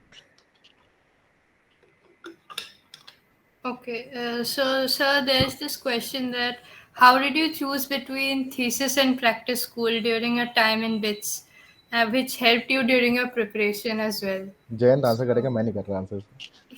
यार यही है कि पीएस में डिसएडवांटेज ये है कि अब तो वर्क फ्रॉम होम हो गया है, तो डिफरेंट सिनेरियो है। हमारे टाइम में ये था कि आपको जाना है उधर, फिर पढ़ाई नहीं होगी आपके 6 महीने टेक्निकली, ठीक है, क्योंकि आपके दोस्त होंगे आपके साथ में, पार्टीज होंगी। तो यही है कि ऑफलाइन थीसिस का फायदा ये है कि आप कॉलेज में रह के प्रिपेयर कर सकते हो। सो ये था, और ये आया यहीं से कि मेरे को देना है कॉलेज के बाद ही, ठीक है। अब एग्जैक्टली। कुछ लोग होते हैं जो ड्रॉप लेते हैं फिर वो पीएस भी करते हैं, बट उन्हें ये सोचना है कि मैं पीएस कर क्यों रहा हूँ, ठीक है। अगर आपको जॉब लेनी है तो पीएस का फायदा है, अगर आपको यूपीएससी करना ही है तो फिर पीएस में क्यों टाइम खराब कर रहे हो, मेरा एक पॉइंट है कहने का। बिल्कुल सही कह रहा है। तो ये ये गलती, ये आपको मेरे से गलती देखना भी हुई थी। पड़ेगा, है ना, कि आपको देखना पड़ेगा, मतलब क्योंकि ठीक है पीएस में देते हैं वो पैसा, पर वो कितना ही आता है सेविंग्स, आपको भी पता है, बड़ी सिटी में रहोगे, एक्सपेंसेस आएंगे, मतलब खर्चा इतना हो जाएगा कि कुछ नहीं हो पाएगा। तो वो फैक्टर आप डिसाइड कर सकते हो। तो इट टोटली डिपेंड्स ऑन कि आपको पेपर देना है या नहीं देना, ठीक है, क्योंकि पीएस पे भी बहुत लोगों का माइंड चेंज हो जाता है। ठीक है, हम्म। मेरा एक फ्रेंड है, मैं नाम नहीं लूंगा, शायद वो देख रहा होगा इसको। तो उस हम दोनों के बीच में यही डिबेट हो रहा था कि मैंने थीसिस लिया था, उसने नहीं लिया था, उसने बोला मैं पीएस के बाद करूंगा प्रिपरेशन, पीएस के साथ। अब वो जॉब कर रहा है, मतलब तो वही पॉइंट है कि माइंड भी चेंज हो जाता है। तो इसका आपको आपको आपका जजमेंट है ये बेसिकली, कि आपको करना क्या है पेपर के बाद। अगर आप पीएस नहीं भी करते हो तो थीसिस में आपके पास बहुत ऑप्शन है, उसके बाद आप पेपर के लिए भी प्रिपेयर कर सकते हो, टाइम रहेगा। बेसिकली टाइम वाला ही पॉइंट है यार, कि टाइम बहुत मिल जाएगा आपको प्रिपेयर करने के लिए। पीएस में कॉन्स्टेंटली कंपनी विल डिमांड कि आप करो काम, ठीक है, कुछ कंपनीज हो सकती है जहाँ पे वर्कलोड लाइट हो, बट थीसिस में तो आपका टाइम रहेगा ही आपके पास इतना, मतलब अगर आपके प्रोफेसर बहुत अच्छे हैं तो। लाइट सी चीजें ले लो, कोई एकदम लाइट वाली चीजें जो होती हैं, हाँ, चिल तो प्रोफेसर के साथ। वही चीज है, मतलब कि अगर करना है प्रिपरेशन तो आप थीसिस ले लो, मतलब बेस्ट ऑप्शन हो। सही कह रहा है। Okay, so another question is like, do you need to have in-depth knowledge of your engineering background in your interview? Like, do people ask questions like from an? Okay, not देखो, at all. For interview the best answer for this type of questions, I read about it more. ठीक है। बाकी तो if they start grilling you तब तो ठीक है, लेकिन ऐसे मेरी केमिकल इंजीनियरिंग है, तो I should be aware of what is Reynold number, what is टैबिनर flow, what is a heat engine, इतना पता होना चाहिए। But if they exactly go give your Renault, give your Nusselt number and ask you to make this equation, or ask you CSTR series में इसका equation बना के दिखाओ, so I'll read more about it, because again it is not a test of your knowledge, it's a test. But if you have taken that as an optional, then you must be knowing about it. For example, electric engineering आपने option ले रखा है, और तभी आपको नहीं आ रहा कि ट्रांसफार्मर काम कैसे करता है, then it will be a very bad image for them. Uh, हाँ, एक मैं चीज ऐड कर दूं कि जैसे मेरे केस में था कि मैंने इंजीनियरिंग जैसे 1 साल पहले की है, खत्म की है, हाँ, ये भी तो important मेरे है। से ज्यादा एक्सपेक्ट करेंगे कि मेरे को पता हो, हालांकि उन्होंने पूछा नहीं। तो अगर आपका जैसे गैप है तो इतना एक्सपेक्ट नहीं करेंगे कि आप टेक्निकली पता हो, बट जैसे मेरा मैन्युफैक्चरिंग था तो वो तो वैसे भी टेक्निकली उनको भी नहीं पता होगा कि वो क्या पूछेंगे। तो मेजरली मैंने उसके ऊपर प्रिपेयर कर लिया था कि मेक इन इंडिया का क्या सिनेरियो है, manufacturing in India versus manufacturing in China, आत्मनिर्भर भारत। तो आप अपना जो एप्लीकेशन पार्ट है उसको बहुत स्ट्रॉन्ग कीजिए, मतलब इलेक्ट्रिकल या फिर केमिकल में भी वो आपसे कुछ बहुत ज्यादा टेक्निकल सवाल नहीं पूछेंगे। नहीं पूछते वो। इलेक्ट्रिकल में भी जैसे वो ट्रांसमिशन लाइंस या फिर डिस्कॉम्स, बेसिकली वो कनेक्ट कर ही देंगे जीएस के किसी टॉपिक के साथ आपका। हाँ हाँ तो हाँ। यही चीज है कि आपको थोड़ा एप्लीकेबल माइंड रखना है, कि मतलब जैसे कि सिविल में भी वो रखते हैं, मतलब कि एक मेरे फ्रेंड ने उनसे पूछा था कि दिल्ली में हाई राइज बिल्डिंग्स क्यों नहीं है एज कम्पेयर टू मुंबई। तो उसका कुछ सिविल का लॉजिक है, वो दिल्ली से भी अर्थक्वेक, तो। अर्थक्वेक है वो, हाँ, अर्थक्वेक सिस्मिक जोन 4 पे है वो, वहां अच्छा पे अच्छा, गिरे एक ना हाँ, तो एक ये खत्म भी ही हो था कि जाएगा। कुछ यमुना के पास वाली जो मिट्टी है वो मतलब हाँ, इतना मिट्टी अलग है, लोकल हिमालयन नहीं वाली है। मिट्टी है ना वो, हिमालयन हाँ, वाली है वो आपकी। तो ये सब आपको ध्यान में रखना पड़ेगा, बाकी एकदम डिटेल में उतना नहीं पूछते वो मॉक्स में ही पूछते हैं जो आपने देखे होंगे अनअकैडमी के स्पेसिफिकली, जिसमें वो एकदम टेक्निकली पूछते हैं, पर नहीं एक्चुअल इंटरव्यू में इतना नहीं पूछते। मुझसे भी और कुछ नहीं पूछा गया था। नहीं भी और पता तो इतना कोई इशू नहीं है, मतलब ये point. okay, then another question was that everybody emphasizes the importance of a timetable. So, was your timetable very rigid, and did you like follow it every day? And also, just like how many hours a day did you dedicate other than your college studies and other activities? Similarly, like what was the timetable like each day? Or was it like I will do as much as I want to? आप कर रहे हो start? मैं करूँ? करो, तुम ही करो। अरे टाइम टेबल मत नहीं होता यार कभी सही कभी। होता। तो ऐसे 5 से 6 मैं ये पढ़ूंगा, वो कभी नहीं होता। मतलब वो एक दिन आप बना लोगे, वो अगले दिन फटना ही है उधर से। ठीक है, थोड़ा डायनेमिक रखिए, मतलब ऐसा टारगेट रख लीजिए, माइक्रो टारगेटिंग वाली जो स्ट्रैटेजी होती है कि मेरे को दो एक दिन में ये करना है, एक वीक का मेरा ये प्लान है, और मंथ के एंड में मेरे को इतना इतना हो जाना चाहिए। ठीक है, तो जैसे फॉर एग्जांपल लक्ष्मीकांत क्या मैंने 40 पन्ने पढ़ने हैं और स्पेक्ट्रम के 20 पन्ने पढ़ रहे हैं, ये टारगेट रखो आप। अगर वो टारगेट अचीव हो जाते तो आपको कॉन्फिडेंस आएगा, फिर उसको थोड़ा स्ट्रेच भी कर सकते हो आप, चलो मैं 20 और पढ़ लेता हूँ। नहीं हो पाता तो अपने आप ही गिल्ट आ जाएगा, पर वो इतना रिजिड अप्रोच मत रखिए, क्योंकि ऐसा होता है कि अपनी लाइफस्टाइल इतना डायनेमिक है कि कुछ ना कुछ हो ही जाएगा बीच में, फिर मतलब वो बहुत हेक्टिक रहेगा। स्टडी आवर्स का देखो ये कि 4-1 में मैंने कुछ नहीं पढ़ाई की थी कॉलेज की। ठीक है, मैंने बस एक टेस्ट दिया था ये इंश्योर करने के लिए कि उसमें एनसी ना आए, तो मैं बस जाके दे के आ गया था, और मैंने मिड सेम्स और वो दे दिए थे, तो मेरा लग गया था कुछ बी या सी था, मतलब ऐसा ही था मतलब। ठीक है, और थीसिस में ऐसा है कि आपको डेडिकेटेडली 2 हफ्ते की ज़रूरत है, एक मिड सेम के टाइम पे और एक आपको कॉम्प्री के टाइम पे, जब आपको प्रेजेंटेशन बनानी है तो उसको आप बना लो, वो हो जाएगा आपका। तो इसीलिए मैंने बोला कि बहुत इंपॉर्टेंट है कि आप अपने जो क्रेडिट्स है यूएल्स और डेल वाले आप पहले ही कर लो 3rd ईयर तक।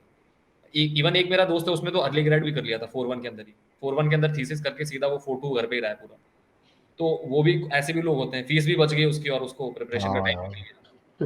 तो ये भी आप कर सकते हो अगर 2nd ईयर में। 3rd ईयर वाले अब शायद उनके पास अगर ऑप्शन नहीं है, बट 2nd ईयर वाले ये अप्रोच रख सकते हैं। और स्टडी आवर्स देखो ऐसा है कि प्रीलिम से पहले 8 घंटे न्यूज़पेपर अगर इंक्लूड कर दो, पर मेंस में 10 to 12 आवर्स चला जाता था, क्योंकि बहुत ज्यादा हेक्टिक होता है। 6 घंटे तो आपको 3-3 घंटे के पेपर ही लिखना है। तो वो है मतलब कि वो डायनेमिक है। मेंस में तो आप जितना पढ़ो उतना अच्छा है, मतलब कि 10 to 12 आवर्स तो दीजिए, बाकी प्रीलिम्स में 8 घंटे I think more than enough है मतलब। तो ये है अप्रोच बेसिकली। बाकी भैया बताएंगे। एग्जैक्टली यही देखो है ना, जब जनरल लाइफ चल रही हो तुम्हारी, एकदम एग्जाम सर पे ना हो, 8 to 9 आवर्स इफेक्टिव निकाल लिए efficient, that is more than sufficient. और ये बहुत बड़ी बात है अगर आप कंसिस्टेंट रूप से निकाल रहे हो, day in and day out रोज। देयर नो छुट्टी, छुट्टी नहीं हो। छुट्टी तब होती है जब आप मेंटली खराब हो जाते हो कि यार अब तो समझ ही नहीं आ रहा, इंग्लिश ही नहीं समझ में आ रही क्या लिखा है, मतलब क्या बोल रहे, तब छुट्टी है आपकी, है ना। तो आपको, और द थिंग इज दैट ना, वो टाइम टेबल वाली भी शुड बी एग्जैक्टली जैसे जयंत का है, मेरा भी यही था। You should make your monthly targets, you should make your fourth Knightley targets, मुझे इतने, और वीकली टारगेट्स। इस वीक में मुझे ये कंप्लीट करना है, और वो भी थोड़ी डायनेमिक। एक GS1 का कर लेंगे, एक GS दो GS मिला के करो कम से कम, है ना। आप डेली बनाओगे वो खराब होगा, और खराब होगा तो अब गिल्ट होगी, गिल्ट होगी अब डिप्रेस होगे, वो निगेटिव लूप चल जाएगा फिर वो, है ना, फिर और खराब होता जाएगा। तो इसलिए आप वीकली टारगेट रखो, डेली मत रखो। बट डेली का मतलब ये नहीं कि आप पढ़ ही नहीं रहे, डेली मतलब आपको 8 to 9 आवर्स तो पढ़ना ही है। And exactly after qualifying prelims आपका वर्कलोड डबल हो जाएगा। फिर आपको फिर 10-12 जितने घंटे हो सकते हैं उस समय आप डूब जाना है, मतलब यूपीएससी में उस समय लिटरली आप सबसे कट ऑफ हो जाओ। कुछ नहीं जरूरत किसी से, सिर्फ पढ़ो लिखो, पढ़ो लिखो लिखो लिखो। और हमेशा सोचते रहो कहाँ से कोई आंसर मिल रहा है, कोई न्यूज़पेपर में कोई अच्छी चीज़ मिल गई क्या, कोई अलग सोल्यूशन मिल गया, या इंस्टाग्राम भी कर रहे हो। मैं तो था इंस्टाग्राम पे भी था, तो मैं तो वहाँ से भी मुझे मिल जाती है कभी कभी न्यूज़ की, यार ये अच्छी बात, अच्छा चीज़ है। बेटर इंडिया करके एक पेज है इंस्टाग्राम पे, वो बड़ी बड़ी स्टोरी बताता रहता है। I have incorporated those in my notes also. तो आपको हमेशा पढ़ो या ना पढ़ो, आपका फ्रेम ऑफ माइंड में हमेशा यूपीएससी घूमना चाहिए कि you should always think and look over the things from GS point of view. जैसे आजकल कोविड में इतने एग्जाम्पल मिलेंगे तुमको, GS4 के, लीडरशिप के, ह्यूमैनिटी के, ब्रदरहुड के, एटीट्यूड के, इमोशनल इंटेलिजेंस के। तो ढूंढो, लाओ अच्छे रियल लाइफ एग्जाम्पल देने का बात ही अलग होती है। गांधी जी जो सभी दे देंगे एग्जाम्पल, हाँ, है ना। तो ये हमेशा करते रहना आपको। ओके सर, सो ये एक बहुत ही कॉमन क्वेश्चन है कि when you were in BITS what are clubs and departments were you involved in and how big of an impact did it give in building your personality? Sir Jayant sir, you can go first for this question.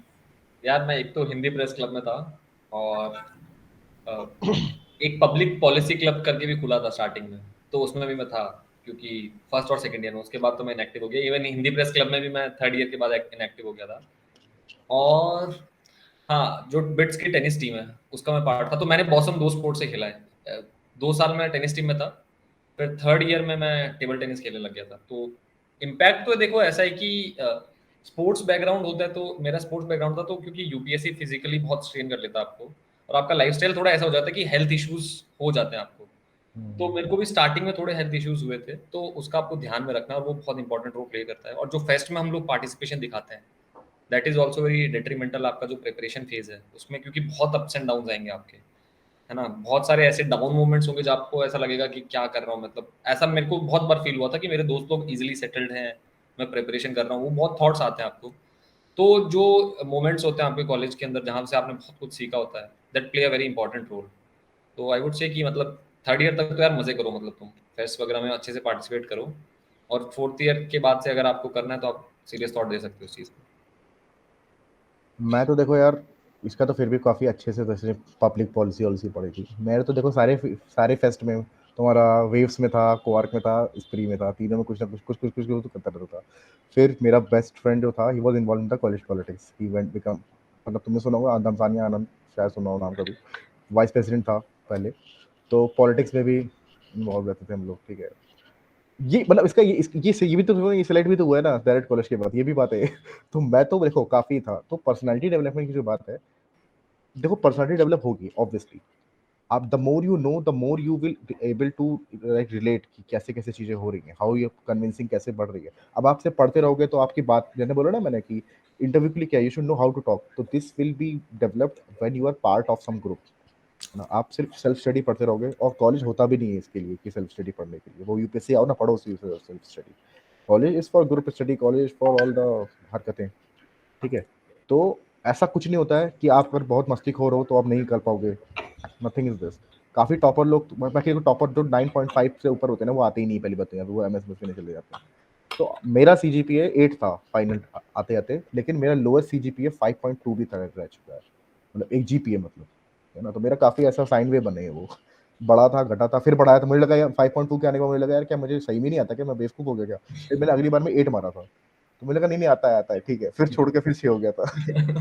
तो मतलब मेरा ये था कि जब मुझे पढ़ना होगा पढ़ लूंगा, नहीं पढ़ना होगा तो ठीक है लाइट, क्योंकि यार वो सब्जेक्ट का मतलब ही नहीं है, मैं क्यों पढ़ूँ हीट हीट ट्रांसफर जब मुझे करना ही नहीं है वो सब काम, है ना।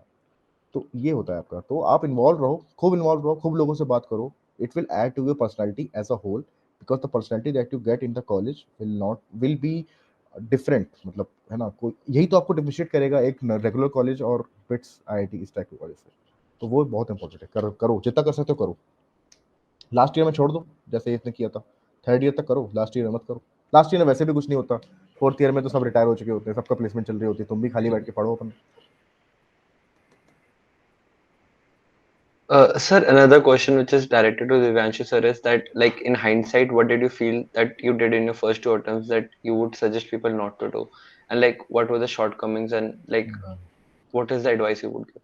देखो फर्स्ट अटेम्प्ट तो मैंने कॉलेज के बाद दिया था, तो यू मस्ट बी नोइंग जो मैंने हरकतें बताई हैं हाँ अभी, हाँ तो हाँ नहीं होना था हाँ उसमें। तो वो तो मैं सोच रहा था अगर मेरा प्रीलिम्स हो जाता तो मैं मेंस में क्या लिखता, जीरो राइटिंग प्रैक्टिस इस टाइम पे। अच्छा that that was a wasteful attempt, मैं उसको अटेम्प्ट काउंट भी नहीं करता, मतलब ठीक है अब ऑफिशियली 3 हो गए हैं, मैं तो 2 ही मानता हूँ अपने आप को। सेकंड में आई प्रिपेयर्ड वेरी वेल, है ना, बहुत अच्छे किया मैंने। In fact I miss the interview call from for by just 10 marks उस टाइम पे। तो what I did wrong and what I did better this time is that writing practice बहुत बढ़ाई। लास्ट ईयर मैंने, जैसे लास्ट अटेम्प्ट में मैंने मुश्किल से 20 टेस्ट दिए होंगे, इस बार मैंने 50 टेस्ट दिए थे। इस बार मैंने बहुत ही, अब तुम लोग को तो समझ में भी नहीं आएगा, मतलब काफ़ी स्पेसिफिक पॉइंट्स है कि लाइक एवरी टॉपिक मेंशन, सब टॉपिक का भी टॉपिक जो मेंशन है ना सिलेबस में, for example RTI is mention, good governance is mention, inclusive growth is mention. तो इस हर टॉपिक पे आप नोट्स बनाओ, अपने अपने खुद के रिटन नोट्स, उसको भी फिल्टर डाउन करके make is a 1 A4 sheet type of notes, जो कि आप क्विक रिवाइज कर पाओ धड़ा से, हर एग्जाम के पहले रिवाइज कर पाओ। More you revise is more your mind will get this information in your, while you right it will just automatically comes. तो ये मैंने काम इस वाले अटेम्प्ट में किया। और इस बार मतलब मैंने जो फिर क्या बोल सकते हैं, ठीक है भाई थोड़ा पर्सनल से बात ही है, जब मेरा लाइक ये मेंस 2019 में जब सिलेक्शन नहीं हुआ, 15th ऑफ जनवरी 2020, तब मुझे दुख नहीं हुआ, तब मुझे गुस्सा बहुत आई, यार यार रिजेक्ट कर दिया इनने, हद होती है, इतनी मेहनत करी थी मैंने। तो उसके बाद से ना फिर मैंने एक मिशन सा बना लिया यार, ईगो पे लग गया था मेरे को, मतलब ठीक है अब मैं हो गया उससे, तो मैं बोल सकता हूँ, बाकी तो नहीं होता तो फिर मैं क्या बोलता, लेकिन ठीक है थोड़ा टेकिंग दिस एडवांटेज। तो मैंने ईगो पे ले लिया, I took it on my ego that अब तो मतलब दिखाना पड़ेगा तुमको यार, करना ही पड़ेगा, अब तो मतलब इज्जत का सवाल आ गया। तो from that moment I took it as a mission mode में मैंने पढ़ा। Even I named it also MPP hashtag MTP mission first page. Then I need to see my rank in the first page of the result and it finally did। ऐसा ही हुआ, तो मुझे बहुत अच्छा लगा ये बात, मैंने लिखा भी ऊपर हैशटैग MPP। तो जब आप मिशन मोड में करते हो ना, तो आप गुस्से में प्रिपेयर करते हो एंड चैनलाइज दैट एनर्जी कि करूंगा इंशाल्लाह, इतनी देर पढ़ूंगा कि कोई नहीं पढ़ेगा इतनी देर आज तो, है ना। ऐसा ऐसा भी मैंने किया, मतलब कभी कभी होता है मैं लेट से ही सो गया फिर मैं, है ना, तो ऐसा भी हुआ है। इतना लिखूंगा मैं, 50 टेस्ट मैं बोल रहा हूँ ना, मेरे ख्याल से जयंत में नहीं लिखोगे, 50 test is very much, too much, इतने नहीं लिख ले लो। मैं कहा यार लिखूंगा, जित इसने पिछली बार मेरे लिखने पे काटा था ना, नॉलेज तो थी ही तब भी, तो मैं लिखूंगा इस बार। तो ये वाली मैं ना, मैंने लगता है ये पैशन है, ये वाला passion, when you one cross that threshold energy, तो वो पैशन खुल गया था। तो आई थिंक दैट वर्क्स। और बाकी देखो गॉड ब्लेसिंग तो है ही, वो तो एनी डे गॉड्स ब्लेसिंग वो बिल्कुल है। मेरे दोस्त ने भी ऐसे ही प्रिपेयर किया था, उसको नहीं हुआ, है ना। और जैसे इसका भी दोस्त है, इसका 104 रैंक बोलिए, बेचारा दोबारा दे रहा होगा, उसको आईएएस चाहिए होगा तो। नहीं नहीं, आईएफएस है उसका फर्स्ट पेपर। अच्छा अब तो सही है, अगर उसका आईएएस होता तो वो दोबारा दे रहा होता है आज, नहीं, समझ पर रहे हो? मेरे दो दोस्त वो भी है जिनका नहीं हुआ, मतलब, और जो हाँ जैसा बोलते हैं ना कि पीवीएफ एस्पिरेंट्स में संदीप भैया थे, तो हाँ मेरे दो संदीप भैया उनका भी नहीं हुआ इस बार, तो वो भी बुरा हाँ। लगा मेरे को काफी। तो देखो वही ना, मेरा बेस्ट फ्रेंड का 1 नंबर से कर गया, तो आप ठीक हाँ। है, आप प्रिपेयर तो कर रहे हो, बट फिर आपको थोड़ा लक और थोड़ा गॉड्स ग्रेस चाहिए, वो तो एनीवे लाइफ में हमेशा चाहिए आपको। तो this is very important. Okay, so then there's this final question that during preparation, so did you focus on completing one subject at a time, or like you were studying multiple subjects at once? So, Jen, sir, you can go first for this. इसमें यार ये approach करो कि at least दो subject तो पढ़ रहे हो आप दिन के, बिकॉज सिर्फ एक सब्जेक्ट पढ़ोगे तो बहुत मोनोटोनस हो जाता है वो, और हम्म बोरिंग लगने लग जाता है आपको, और थोड़ा अंदर से फ्रस्ट्रेशन भी डेवलप होता है। तो सपोज हिस्ट्री पढ़ रहे हो, एंशिएंट आप पढ़ोगे, पूरे दिन पढ़ ही नहीं सकते उसको, तो मिडिवियल का भी यही सिनेरियो है। इवन थोड़ा मॉडर्न तो फिर भी थोड़ा इंटरेस्टिंग है, तो आप एटलीस्ट दो सब्जेक्ट लेके चल सकते हो। दैट इज द मेरे हिसाब से बेस्ट अप्रोच है कि दो, जैसे फॉर एग्जांपल अगर आप प्रीलिम्स का कर रहे हो तो हिस्ट्री पॉलिटी कर लो या हिस्ट्री ज्योग्राफी कर लो, थोड़ा इंटरेस्टिंग रह सकता है। ड्यूरिंग मेंस जीएस वन थोड़ा हैवी रहता है, तो जीएस वन के साथ जीएस थ्री या टू कर लो, जो थोड़ा मतलब इंटरेस्टिंग भी लगे आपको साथ साथ में। तो ऑलवेज की दो रख सकते हो आप बात में, बाकी ऑप्शनल भी कुछ लोग करते हैं जैसे मैंने। पर ये है कि दो सब्जेक्ट ही पढ़ने, तीन कई बार ओवर हो जाता है, तो दो में either you can do GS one two या फिर थ्री फोर, या फिर जो भी कॉम्बिनेशन बनता है। बाकी जीएस प्लस ऑप्शनल भी कर सकते हो कभी कभी। तो ये अप्रोच रखो थोड़ा डायनेमिक, और चेंज करते रहो बीच बीच में। ऐसा नहीं कि सिर्फ हिस्ट्री ही पढ़े जा रहा हूँ मैं 10 दिन तक, बीच बीच में चेंज करते रहो, थोड़ा अपने अपने कॉम्बिनेशन बनाते रहो, ताकि आपका इंटरेस्ट बना रहे। क्योंकि इट इज ऑल अबाउट कि रेस में आपको बने रहना है, बस दौड़ते रहना है मैराथन में बस। ऐसा नहीं कि आपको एक बार 100 मीटर मार के आपको वो जीतना है। तो वो ही है मतलब, इसमें मेजरली इंटरेस्ट मेंटेन करने के लिए multiple subjects at time. Exactly इसका भी ये सही बात है ना, कि ये प्रिपरेशन जो है ना बहुत ही बोरिंग प्रिपरेशन है। The end result is very beautiful, जो हम अब एक्सपीरियंस कर रहे हैं, but the preparation is very boring I would say. आपको कुछ नहीं, बस बैठ के पढ़ना है, nothing, you have to do nothing, just you to study. So you have to do something to make it interesting. For this, you have to club two subjects. I used to do like for me, I used to study optional daily. That is for my night shift, and the entire day I used to do two subjects, any two subjects. है ना, वो depend करता है, वो कभी कभी होता है कोई हैवी ले लिया तो फिर नहीं किया दूसरा वाला। ऐसा नहीं है कि there is no hard and fast rule in this, है ना। तो आपका दिन पे दिन डिपेंड करता है, मतलब कोई आपने, वैसे मुझे ये लोकल सेल्फ गवर्नमेंट पढ़ने में बड़ा अजीब लगता था, बहुत ही कॉम्प्लिकेटेड होता है वो, बहुत सारे टॉपिक पिक पॉइंट की चीज़ होती है। तो जब मैं वो पढ़ता था मैं फिर वही पढ़ता था मैं, क्योंकि मेरा फिर एनर्जी बचती नहीं थी और कुछ पढ़ने की। या एंशिएंट हो जाता तो थोड़ा वो पढ़ लिया, ठीक है, तो उस एंशिएंट पढ़ने के बाद दबूर में दोबारा दूसरी चीज़ पढ़ता था, बिकॉज वो उतना ड्रेन आउट कर देता है एनर्जी कि you need to rejuvenate your energy. तो I used to study economy with this. Economy बढ़िया होती है, वो मैथ्स टाइप की होती है अपनी, वो इंटरेस्टिंग होती है। So you should club, and as what is Sumedha has said, that do you complete one subject or not? So there is no completion of subject. The subject is ever growing. Complete तो कर ही नहीं सकते कभी, तो आपको ना you have to cover the breadth, कि भाई देखो सब कुछ थोड़ा थोड़ा थोड़ा आना जरूर चाहिए आपको, है ना। क्योंकि देखो गांधी जी है, सिंपली गांधी जी पे लोगों ने पीएचडी कर रखी है, तो तुम कितना पढ़ोगे Gandhi ji. They will, last year का modern paper if you have see, मतलब आपके काम जैन थे, they have asked such a question in modern India that I think history optional people will also not be able to do that, है ना। तो अब आपको ये नहीं होना चाहिए कि अब मैं घुस के बिल्कुल ही मतलब जेएनयू जाके बुक लेके आऊंगा वो पढ़ूंगा, ऐसा नहीं होता। कवर द ब्रेथ, तो मतलब कि आपको ज्यादा चीजें कवर करनी है, वो करना है। सेम, हाँ, इसमें मैं एक इम्पॉर्टेंट पॉइंट ऐड करना चाहूंगा। मॉडर्न में एक क्वेश्चन था जिसमें बुक थोड़ा मराठी साउंड कर रही थी, हाँ हाँ हाँ तो ऑप्शंस में थे गांधी जी थे, तो गांधी जी तो ऐसे ही रूल आउट हो गए क्योंकि मराठी हाँ नहीं है। और दो ऑप्शन थे, B R Ambedkar and Gopal Hari Deshmukh, that was हाँ द हाँ आंसर। हाँ, देशमुख देशमुख की। तो बी आर अम्बेडकर की किताबें हमें पता थी जितनी, मोस्ट ऑफ दी पता, तो हमने लगा ये तो नहीं होगी, तो हमने ये ऑप्शन इस समझ के मार दिया कि वो मराठी साउंड कर रही थी बुक, और वो आंसर सही हुआ। तो हाँ जरूरी नहीं आपको हर चीज आनी चाहिए। तो ये सब थोड़ी थोड़ी जो चीजें होती है ये बहुत इंपॉर्टेंट है। जैसे भैया ने बोला कि थोड़ा थोड़ा पता होना चाहिए, बाकी उस टाइम पे आप कैसे उस चीज को सोच रहे हो, वो thought process, that is also very important. Pre कैसे अप्रोच करना है ना, वो अपने आप में एक थिंग है। जब तुम आओगे स्टेज पे तब तुम्हें खुद समझ में आएगा। अभी तो तुमको मैं बोलूंगा समझ में नहीं आएगा कुछ क्या है। हम्म, प्री एक बहुत ही फन गेम लविंग एक चीज होती है, गेम होता है, मेंटल गेम होता है कि कैसे चल रहा है। आपको आप दोनों एक दूसरे की साइकोलॉजी से खेल रहे होते हैं, पेपर आपकी और आप पेपर की। तो वो मजा आता है उसमें। Okay. Thank you, sir, for the answers and sharing your journeys and insights with us and clearing the doubts in each aspirant's minds. With this, we come to the end of our BITS 2 UPSC Civil Services examination session. I would like to express immense gratitude and thank the panelists for making today's talk possible.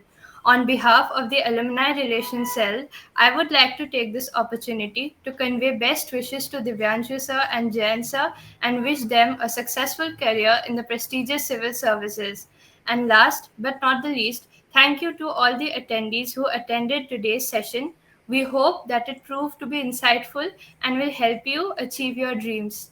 Please fill up the feedback form that has been put up in the live chat. Each suggestion is valuable to us and to improve the quality and content of the webinar. Do like, share, and subscribe our channel and hit the bell icon for more updates. Thank you, good night, and have a wonderful weekend.